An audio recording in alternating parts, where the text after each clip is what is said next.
Good morning, everybody. Good morning. Morning. Good morning. The overexcited welcome is because I think I hit the right buttons in the right order, and we are live, I think. So welcome everybody to August webinar Wednesday. The panic is because we're riding solo. Usually we've got Alistair here to help us with the technical side of it, but we've strapped on our big girl pants and hit the buttons ourselves. So hopefully it's working and you can all see us. But yeah, welcome everybody. I'm Pauline from In Control Scotland. I'm joined by two of my lovely colleagues today. Brett, who's been on the call before. You want to say a quick hello, Brett? Hello, everyone. Yeah, I'm Brett. Been with In Control Scotland for 3 months now, so I'm a long-term person, basically. Yeah. So yeah, welcome everyone. But our new face to the team is the Yes. lovely Karen. Hello, Karen. How are you? Good morning, everyone. Hello, I am well. Excellent. Do you want to say who you are and where you come from? Introduce yourself. I sound like I feel like I'm on a TV show here. Yes. Good morning, everyone. I'm Karen. I am the latest recruit to the In Control team, which I am just thrilled about.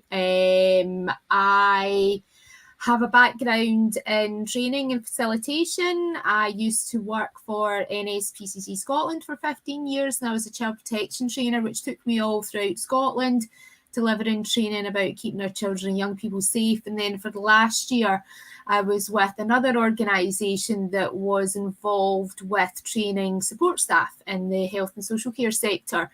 But my other role, probably one of my most important roles, is being a mum. I have two boys. I have Logan and Rory. And Rory, my youngest, brought me into this world of support.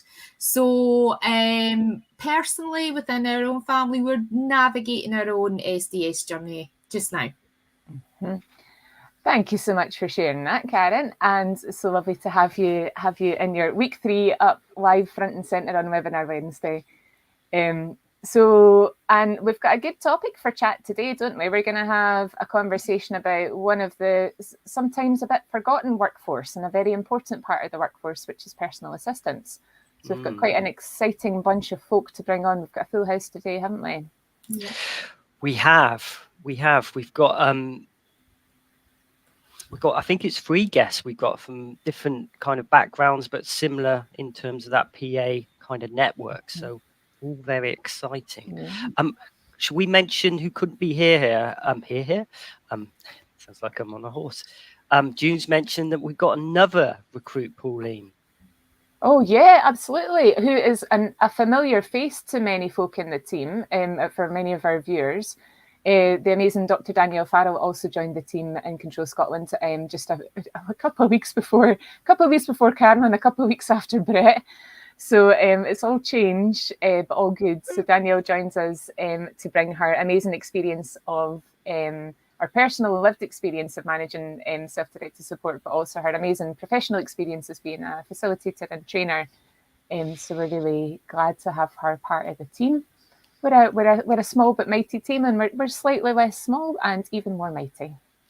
Absolutely, a dream team, I would say. Absolutely, dream team. And I am bringing up some things as well. I've already had some comments on Facebook. If you're watching us on Facebook or YouTube, fire some comments in or questions. We'd love to hear them. We've always had a hello from Liam, and June, as always, is keeping us right in the notes about who we've got coming up in the show. Perfect. Did I say it was August? Oh, Jay's telling me I said it was August. I'm a month behind. Please keep me right. Somebody has to.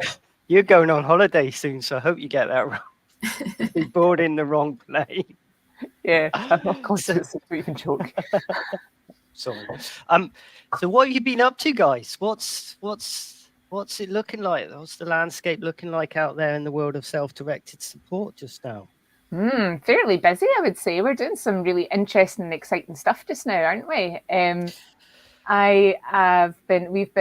about halfway through our programme of action learning sets, and they've been dead interesting, bringing people together who are all going through kind of similar journeys or similar problems that they're facing and working collaboratively on how to make change happen. And that's been brilliant. And we've also got a wee thing to keep an eye out for. We're going to be publishing some research in the next maybe month or so around about option 3 of self-directed support, to try and find out what's going on in there and how we can make it better. But one of the biggest bits of work that we're doing at the moment is Working Together for Change, and I know you want to say a wee bit about that, Brett. Yeah, absolutely. So, two Working Together for Changes that we started one and we're just about to start another one. The first one I mentioned is a pilot project that we're working with Pan Ayrshire just now, and that started last Tuesday in Kilmarnock. We had over 30 folk that turned up, so way beyond our expectations, which was great. Lots of great feedback. Just a really positive day. Really interesting to understand the landscape from practitioners, from providers, and carers there. So it's really, really positive to see that work in Pan Ayrshire. We also starting Working Together for Change national. So I have to separate them, local and national, because I get confused because my little brain can't cope with it too much. But so the national one starting on the 28th, so the end of this month, 28th of September. And we've just done the shortlisting,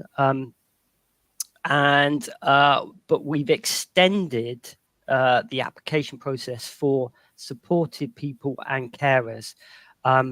So I wanted to do a massive shout out to supported folk, disabled folk. We need you. We need you. We need you to come along to the national and local. So if you live in Ayrshire, get in contact. If you don't live in Ayrshire and you want to come along to the Working Together for Change National, which is based in Perth, get in contact with ourselves in Control Scotland, Jude, myself, Pauline, whoever, because we really need supported folk to get a good balance, and get within the discussions that take place. So please get in touch. And if you know someone who knows someone, and as Pauline says, bring a friend along.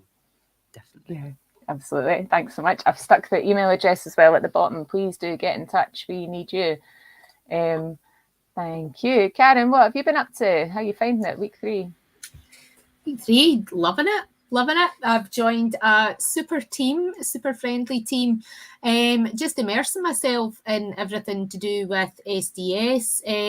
The guys within the team have been great. I'm kind of like their little puppy just now. I get to go everywhere, and I'm kind of like just all excited and just taking it all in. So yeah, just lots of looking and learning just now, and lots of reading, which is really interesting. So yeah, just loving everything that I'm involved with. Excellent. Amazing. Anything else we want to update the crowd on? What do we think? I think that was everything. Oh, you were wanting to talk about the human rights legislation, weren't you, Brett? Yeah, I went along to a webinar the other day. It's really interesting on the Scottish Human Rights Bill, and just some really interesting discussion around that. I think one of the main things that there's lots of things that came up, but one of the main things for me that came up was this duty to comply for public bodies, and a real good discussion around that and what that actually meant in terms for public bodies, and how they would have to, if it goes through, comply with basically having a human rights decision-making system, if you like, not to create another system. But so really exciting that that's progressing well. So yeah, really good. Interesting. We've done we talk about human rights an awful lot in the work that we do, because self-directed support is a system based on human rights. But I think sometimes what we've heard is that human rights seem like this kind of lofty thing that seems a bit like you can't really touch it and you don't really know what it means. We talk about human rights, but like I think we're a way away from having them actually, people really being able to name and claim their human rights, and that's such an important part. So there's a whole load of consultation going on around about the human rights bill, isn't there? I think it's open till October. That's so right. If you are a citizen, full stop. There is no particular type of citizen and no type of human who should be involved in shaping what human rights look and feel like in Scotland. If you are a human in Scotland, then you have a stake in this. So definitely have a wee look. I know there's loads of different organisations are doing consultation events around about it. So have a wee Google, see what's out there, because if you're a human, you have a stake and you have an interest in making sure this legislation is works for you and is good and is achieving all the stuff you want it to achieve. Absolutely. We are mainly humans. No bots in the team. Not quite yet. Not yet.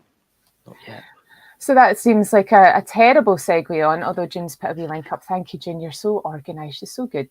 She's got a wee link on the chat there for how to take part in the consultation.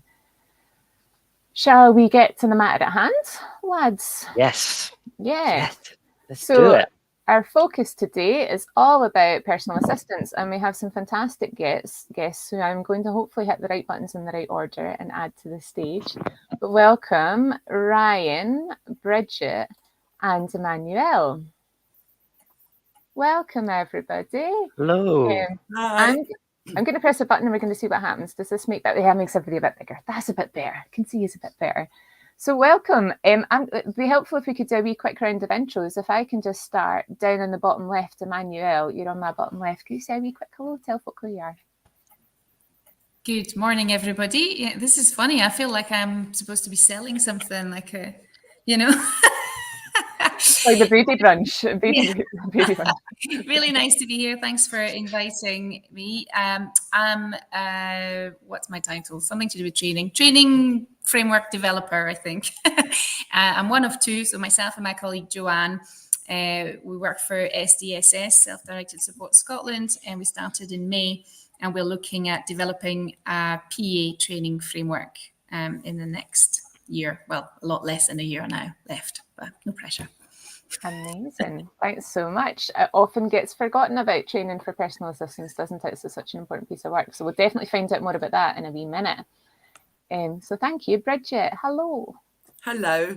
Yes, I'm Bridget Valance, and I work with WEA for the PA network in Scotland. And so I'm a project coordinator, but my background is I used to work with community contacts with Carl Gom. So obviously I was very engaged with the whole SDS side of that up here in the Highlands, which is where I stay. And I also have a particular interest in digital inclusion as well. So the main project that I'm working on at the moment is the PA Network website is being completely revamped and being made into a membership website. And it's a membership website for PAs, about PAs, and to be that representative voice from the community into sort of collaborative information sharing, training, support. And we work very harmoniously with SDSS, where they support the employer, we support the PA and the assistant to make sure those relationships are harmonious and well informed. So that's me in a nutshell. Excellent. Harmonious and well informed. What a fantastic way to describe that. That's brilliant. Thanks so much, Bridget. And last but very much not least, Ryan. Hello. Hello, hi. I'm Ryan McLean. I'm working with the Impact programme, which if you haven't heard of us, it's Improving Adult Care Together. So it's based out of Birmingham University, but I'm based in Stirling Uni. And we are really just interested in improving the way that we can use good quality evidence in social care. So it's really a project that's focused on building the capacity and skills, making sure we've got the right evidence and we're using it well, and actually acknowledging the way that social services sometimes use research differently and wanting to learn more. So yeah, I am working for 1 year on a specific project looking at how we can improve PA wellbeing, utilising that evidence and maybe creating some evidence as well, making some connections. So I'm in the very early phases. You might have seen me around asking loads of questions, really just getting to know what's important for PAs and their wellbeing and what's important for employers as well. Excellent. Thank you so much. And June's very kindly in the background been pulling up some links for folks. So if you're on our Facebook, you can have a wee follow of those links. But there's a link to the National Training Framework that Emmanuel's working on, a link to the PA network, and a wee link to Impact as well. Fabulous, thank you. Where do we start? What an amazing group of folk. Where do we start? Shall I start? I guess I'm really interested. I mean, as I think most of you know, I was a PA back then, many years ago, and it just really interests me from my experience 8-9 years ago, whenever it was, to now, and the landscape being the feedback we're getting from folk in social care is they're not happy. But saying that, PAs, the limited information we've got is they are happy. So something's going right in the PA world that really interests me, because what are they doing that to make themselves happy that social care practitioners and all folk in social care, I don't know. I just maybe just chuck that out there to the guests. Is that all? Just an easy throw-in question. Could there straight away. Fix on the disparity between public perception of PA and life for a PA on the ground. That would be lovely if there was I would suggest that certainly from the survey that went out, the SDS survey for PAs, the quality that they perceive of their position is very much based on the role that they carry out, the relationships that they build up, the flexibility they can weave in around their day-to-day life. And contrary to that, I think the fact that their remuneration does not reflect the amount of dedication and flexibility and skills and training that they provide when they go into somebody's house, and the myriad of unspoken tasks in terms of companionship, empathy, support, that person they're caring for being heard. You couldn't put on a smorgasbord of skill set what a PA can bring to that table, and yet they're very unsung from their own point of view because they haven't previously had a collective voice to identify in terms of a PA community. And that's very much what we're seeking to achieve with our new PA membership website, is that we're going to have a PA advisory board, which will be the voice of PAs, where they'll go into other policy making arenas and be able to have that collective voice heard. And we're going to do that by recruiting regional representatives throughout Scotland, where they can be the people on the ground in the community. They can sort out the events, they can hear what PAs are saying, and we can feed that back. So that present disparity between feelings of worth and value and remuneration and potentially respect, that can be balanced a little bit more equitably by the fact that we hear what PAs are saying. It's really. And do you think there's a difficulty with that? I mean, I call it unheard voices, but getting feedback from PAs about how it's going and how their role is progressing? I think probably one of the key bits to, being able to, from the get-go, say, we understand your situation, is by making sure things like the website and perhaps training is very much designed around mobile application, because a lot of our folks will be on the move. They are snatching a bit of time. They may be sharing Wi-Fi. They may be experiencing data poverty. There's lots of things around. And then when we embroider into that the idea that if these these such valuable, essential on the ground care staff, if they had the skills to be able to confidently share some aspects of tech-enabled care, for example, whether it be a pill reminder or an alarm, that create an autonomy and balance in the relationship of care and cared for. The potential there is enormous. And what we're talking about basically is, let's start with the confidence in what they provide to our communities, the confidence in being a valued member of the social care team, and the confidence to say, well, yes, I'm not a digital expert, but I can set up a couple of apps to make your day a little bit more inclusive in terms of social need and contacting services. So I think there's a huge amount we can all do collaboratively. And it's great that we have these strong partnerships where I think everyone sings from the same sheet, because with enough of that resonating in these kind of areas and directing people to the support that is available and saying, you say what support you want. We want to provide the support you want, but we're in no way presuming we know what that is. We want you to say. Absolutely. And I think, Bridget, you just within that short conversation there, you said, for me, everything what self-directed support is about. You talked about flexibility, you talked about choice, you just, talked about the supported person having the control, and all those things, the essence of self-directed support that the PA offers, doesn't it? Yeah. And I think the whole concept of SDS is brilliant, and that creating that autonomy is brilliant. We just need to make sure, having worked in that particular area, that yes, we get the right packages and the right choices for the cared for person, but that the PA understands what that choice means to them in terms of admin, in terms of contract, in terms of the flexibility that may be requested in terms of a contract, and yet they're employed on a self-employed basis. So the validity of these contracts that can be quite binding for a PA, things like you're not to go on holiday without finding a replacement.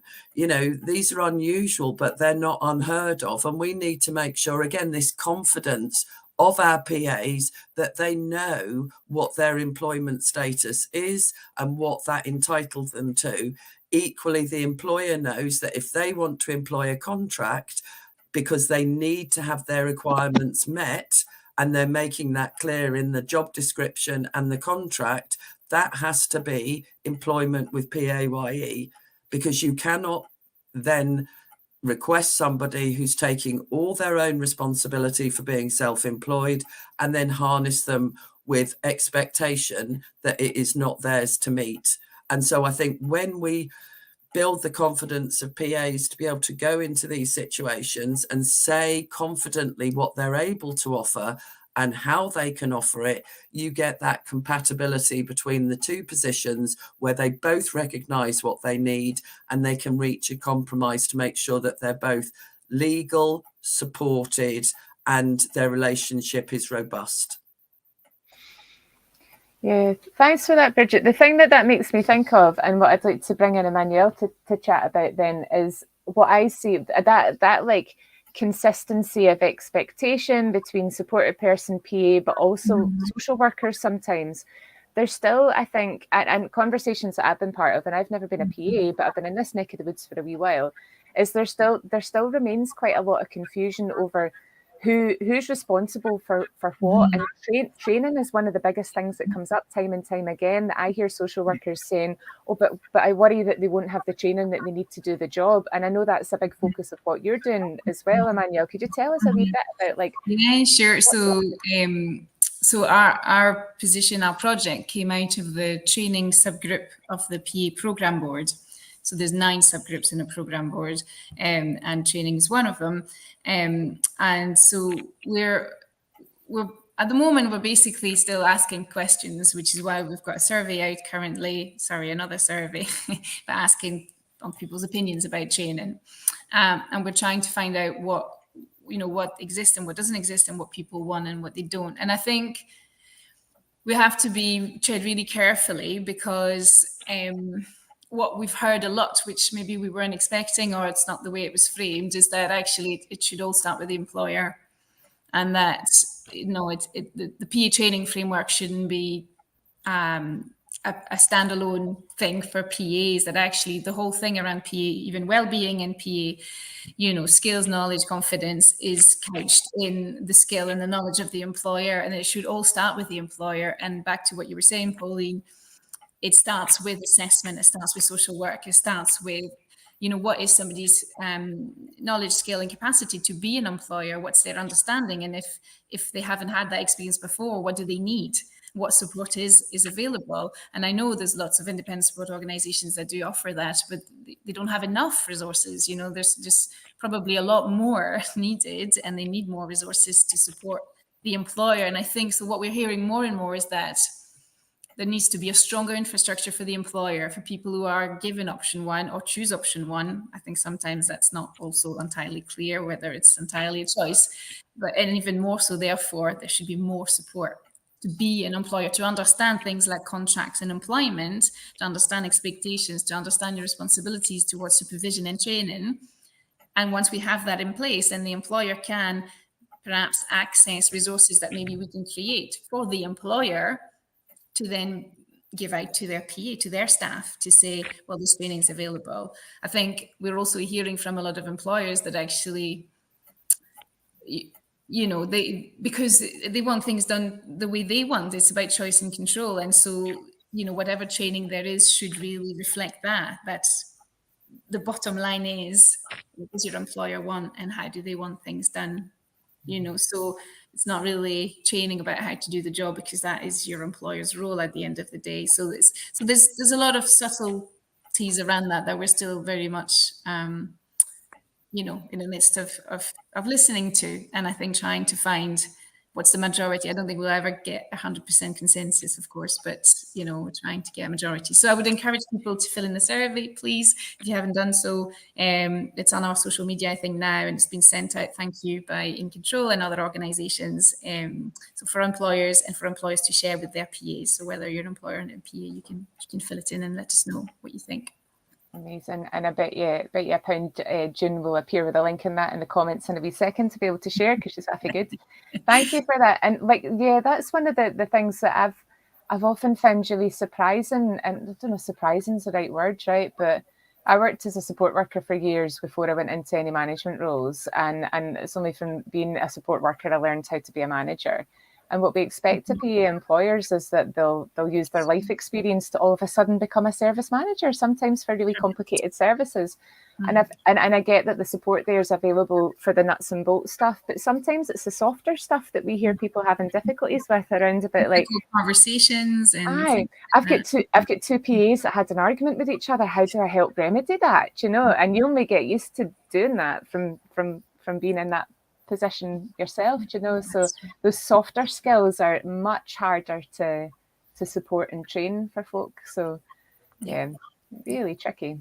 No small job that you've got to undertake what that might look and feel like.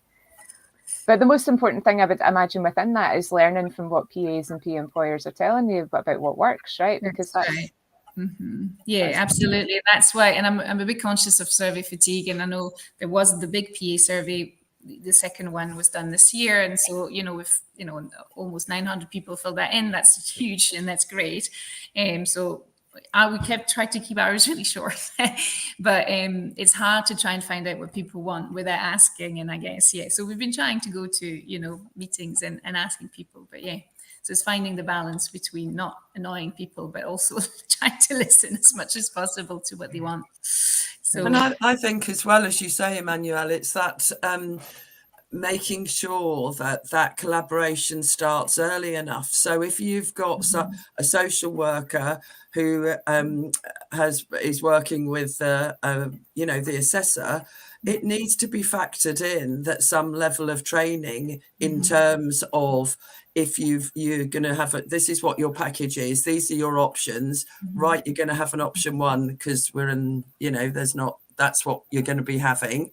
And that person then has factored into their care plan support of what that entails. So if there is, you know, a community brokerage where, you know, there's a one-stop hub that they can go to and get some useful information, that's great. Or, you know, if they need explanation about the difference between employed and self-employed, but it needs to be built in. The care packages at the moment are so tight in incremental amounts that don't allow for things like on the job training. So like the PA being able to sit next to and show how to set a pill alert or lock the door reminder, or that Alexa is not a speaker in terms of making the radio louder. It actually has other uses, and if you don't unplug it and you keep it on, you can actually get things out of it. So even something like that conversation, there isn't the incremental time for that.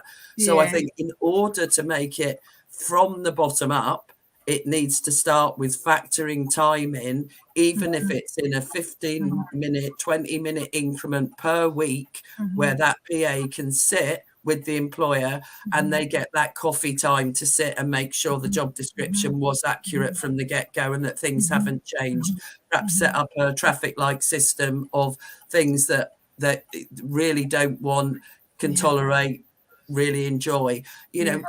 Weave a narrative around the cared person being in control, having their wants and needs met, and the PA being able to hear what the wants and needs are, so they're setting themselves up for success, but they've got a paid opportunity to keep communication flowing and transparent and supportive to harness that relationship. And I don't think without building the time into the care plan, which takes it quite far back, you're not going to do that. You can't have a conversation about community brokerage while you're making a sandwich or hoovering, can you?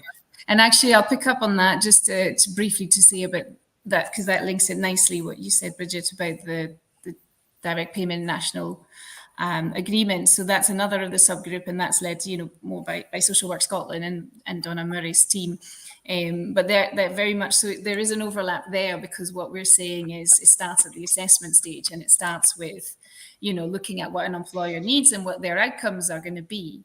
And if one of your outcome is going to be, I'm going to be a confident employer, then what's going to be the steps to get there? So we're talking very much to them as well, to Donna and to the team, about what's the overlap with the direct payment agreement and training and budgets for that, who pays for that. So that's also part of that.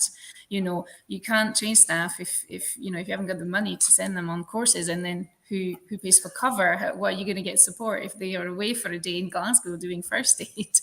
So those conversations are happening, and we're trying to unpick it where it seems. And like, as you say, there is that support. So you have, for example, up here in the Highlands, we've got Highland brokers who are brilliant. The staff are brilliant, and they can manage somebody's payroll for them and insurance and those sort of things, but obviously at a cost. And then there seems to be a flexibility where that cost should again be factored into the plan. So it's not a direct cost for the person that doesn't have either the time, the skill set, or the capacity to be able to do it themselves. So by those limitations, they have to get someone else to do it. They shouldn't then be expected to pay for that. No. It should be part of their package that an extra amount of time is factored in to be able to pay that cost. It shouldn't be an extra burden because you don't have the skill set to do it yourself. Sorry, you go, Emmanuel. No, I was just going to say it really tracks across a lot of our well-being discussions as well in those early days around, being a good employer and PA employers really wanting, from all the conversations I've had so far with employers, wanting to be good employers, wanting to retain and attract the right staff, feeling quite difficult feelings about the idea that their PAs might be in financial straits, might be, facing lots of different well-being challenges, which might be mental health, physical health, even just some of the basic stuff, like you might have a PA who's never done night shift before, and suddenly they're calling up because they need some advice about how do I transition from days to nights, or someone who's maybe managing their own health issues or is also an unpaid carer in their own life, and how they're juggling that. And there's something I think really important about, not separating out those issues and seeing it as a whole sort of systems. For me anyway, the whole system of how we're supporting PA employers is going to directly impact on the well-being of PAs. And I think, thinking back to what you said as well, Emmanuel, about, we don't want to overwhelm PAs, we don't want to be constantly getting into survey fatigue.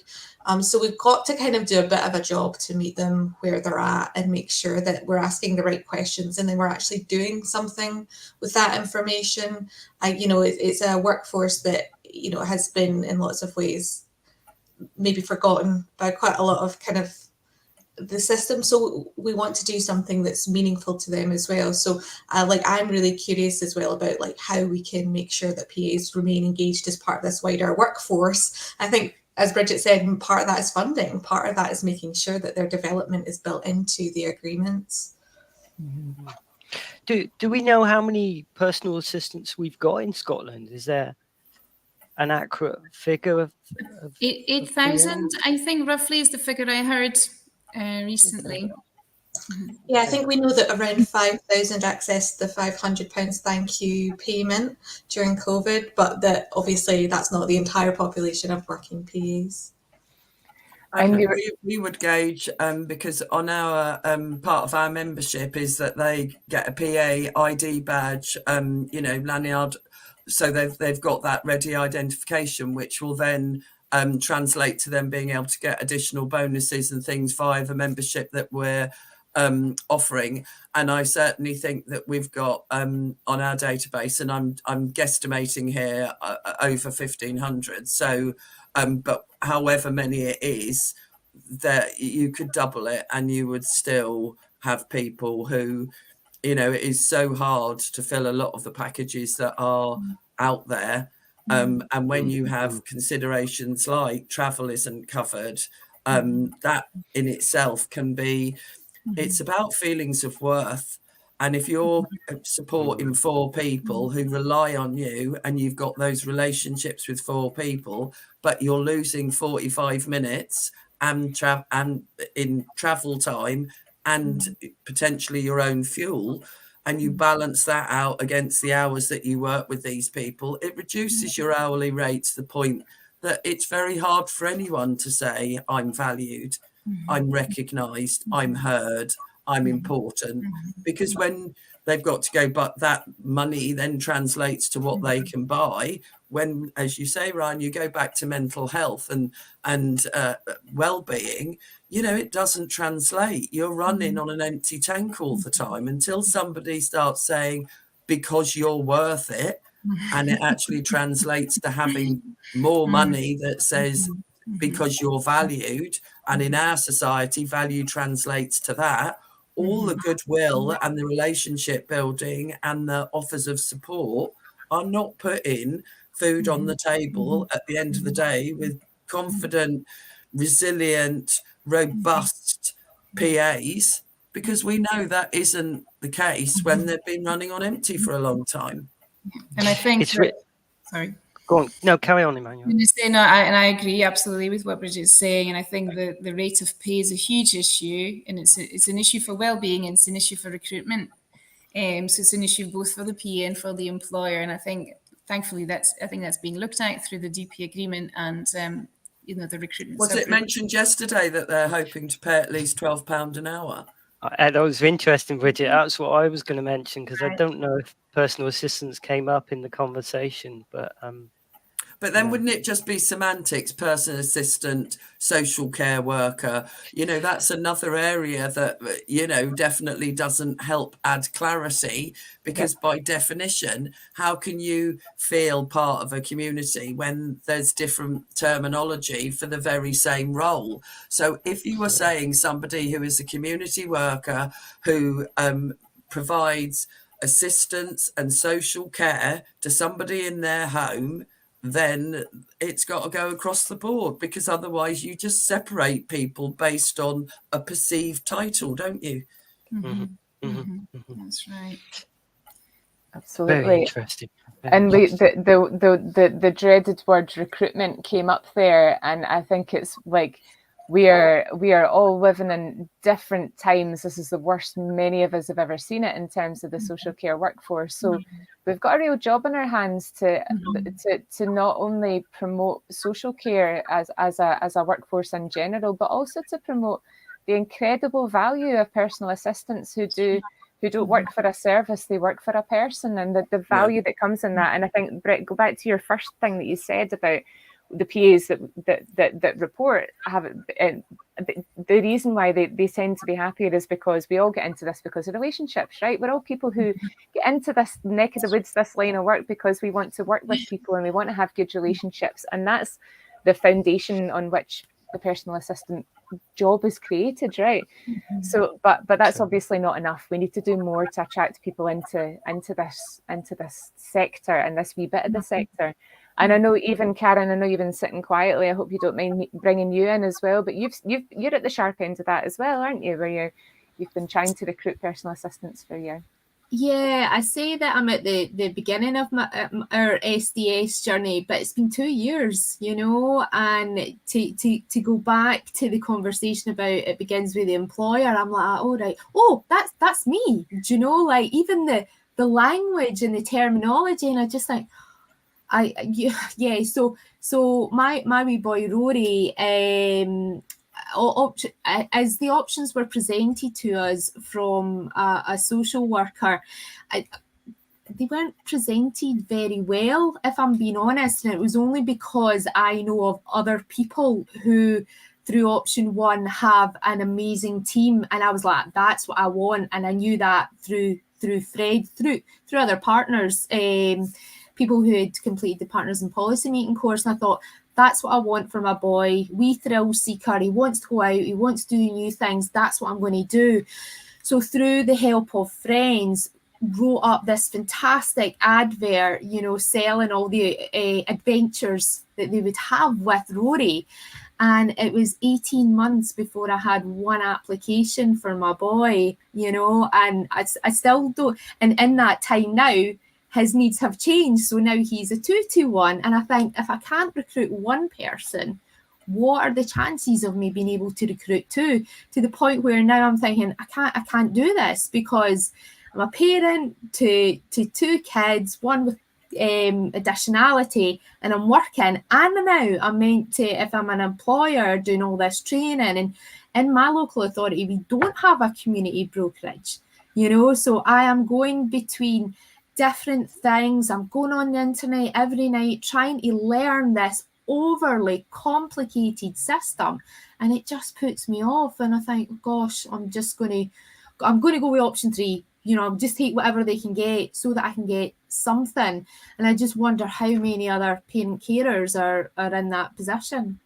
I would certainly suggest, Karen, that you speak to somebody at Community Contacts at Cargolm. They've got teams throughout Scotland, and they are so well informed. It's a really, really lovely team, but they're very, very informed, and they will support you with recruitment as well. And particularly one of our team, because she's very, very community based and lives and breathes her community, she's able to weave, well, I know Mary's got this and Margaret's got that, but so-and-so's got a bit of a gap in the middle. And again, that's something I'd like to see our regional reps do, perhaps have little teams of availability for care staff, so that they can almost like a community bank, where they can say, well, Rory's got 2 hours he needs this week, and Linda's just changed her, you know, but it's in your community, it's people you know, it's recognised, there's that qualification, that training, that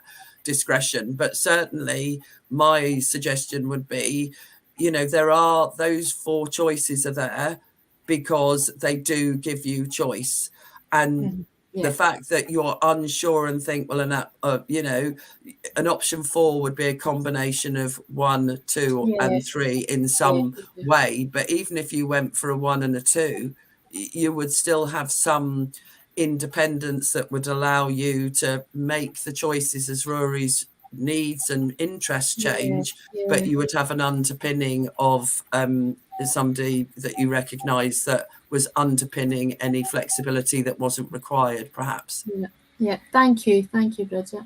Yeah, actually, what it makes me think of is, again, circling back to chat about human rights. It feels like we are not allowing people to have full access to their right to have that choice of who's able to support them. It feels like actually we should be reframing social care recruitment as a rights issue, because actually we're denying people the right to have the support that they need to live the good life that we're all entitled to through that. And actually, because we're struggling to get bods in the door to be able to do that, we're removing that for opportunity for folk. So yeah, interesting stuff. There's lots of shared learning across there, Pauline, isn't it? I know we've spoke about how the PA employer interview happens, and maybe there's some shared learning from the PA model with social work, because I know social workers, because I speak to them almost every day, want to get closer to that, PA relationship-based practice.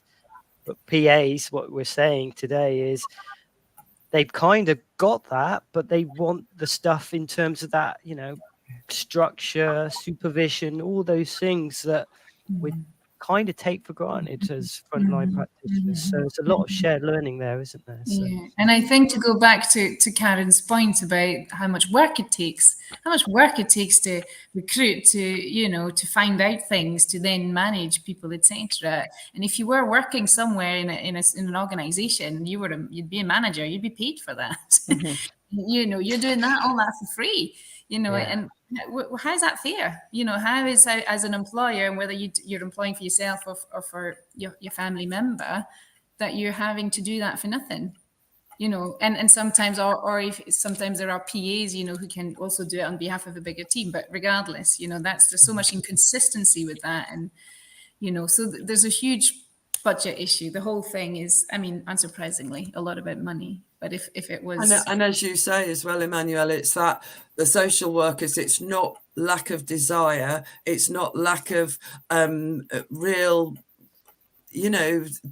want to change the system and to support those home care situations, but they are firefighting permanently and they don't have the time. So even if something would be potentially future proofing for saving time in the down the road, they don't have time to learn about perhaps digital health and welfare, different support services that can encourage people to manage their own health and welfare online. Social workers and health staff do not have the time to do the training themselves. And what we actually now have is people who can use the machine in their office, but they don't have the confidence and skill set to do anything out with their exact programs they work on. So the digital divide is huge, and yet we could harness that in supporting social care, supporting social workers to create some time for them, but there isn't the time to create the intervention.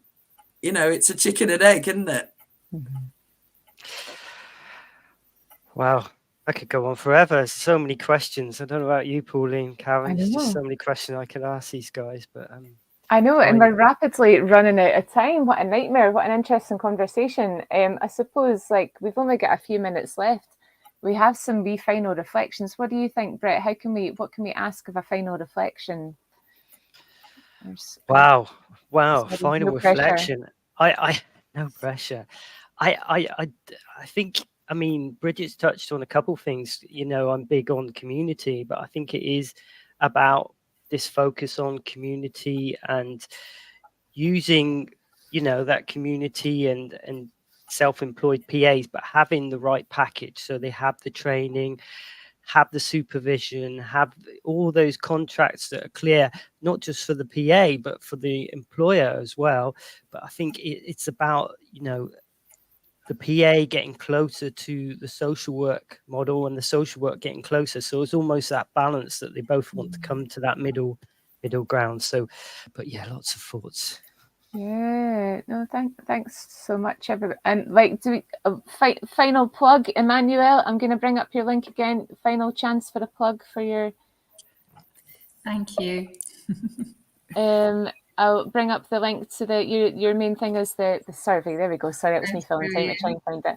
So if you are a PA employer or a PA, is that for both folk, that survey? Yeah. Oh, so we've targeted employers, asking them to share with their PAs because we feel it's it's for them to, I guess, ask their PAs what they think. But certainly, if the other way around, if a PA comes to it first, then we're saying, please, talk to your employer about it. Amazing, thank you. Get involved, PAs and PA employers. And tomorrow, sorry, just to say, I'll be in Irvine at the Partners in Personalisation event, and I'll have my laptop. If anybody wants to do the survey, you're welcome to come to me. Excellent. If you happen to be there. Amazing. And thank you. So, and then Bridget, plug for the PA network. Thank you. Yeah, it's been really interesting, and thank you for inviting me. Yeah, so the PA network is up at the moment, but it's changing to more of a membership based, and it's going to be driven for PAs by PAs. So what they want, what they need, and I think this has again been really, really helpful to remind us all that we all have different areas that we're focusing on in terms of the support, but in terms of collaboration, cooperation, for us all working towards the same outcome, which is people living independently in their homes with the choices about support that they want and need. And the people who are providing it are well paid, well informed, and feel valued, and it's an equitable relationship. And I think all the different ways that we come at this, almost like a little community brokerage ourselves here, we'll get those outcomes as long as we have that ability to, translate between each other. So we can obviously, we've obviously got an existing partnership with SDSS, but equally yourself, Ryan, that's the Impact project is so important for the PAs, that there is a project about their health and welfare, that they're valued enough that somebody's looking into what can we provide for that. So all those tools are really helpful. And if we can get them onto the website to say, let us know what else you want, then hopefully we'll start meeting that gap between social work, employer and employee. So thank you very much for inviting me. Absolutely. Thanks so much, Bridget. And a final, last but not least, again, plug for you, Ryan. What do you want to plug? A final plug. Just to say, you might hear from me, or if anyone has any reflections, if you're doing anything around PA wellbeing, you're an employer, you're a PA yourself, your support organisation, we'd love to hear from you. And you'll be seeing either myself or my colleague Richard Brunner at lots of sort of events. We're basically piggybacking on all the great activity that's already happening. And yeah, we're just really interested in understanding the relationship and how it's different to be a PA than be part of that wider social services workforce, and what PAs need that's specific to that. So yeah, if you've got any reflections, please get in touch. We're just here to listen and hopefully make an impact. Excellent, thanks so much. And we have to do a final plug. If you're a PA employer, join Working Together for Change, sign up, come on board. We had last year, we had a PA come along with her PA employer, and the two of them were dynamite. They worked really well together, and I know they got a lot out of it. So we'd love more of that. So please also come along to Working Together for Change and get involved. All right, okay, I've spoken enough. Thanks so much, everybody. That was a brilliant chat. Please keep in touch and have a brilliant September, everybody. Thanks for tuning in. Lovely. Thank you. Bye. See you later. Bye-bye. Bye.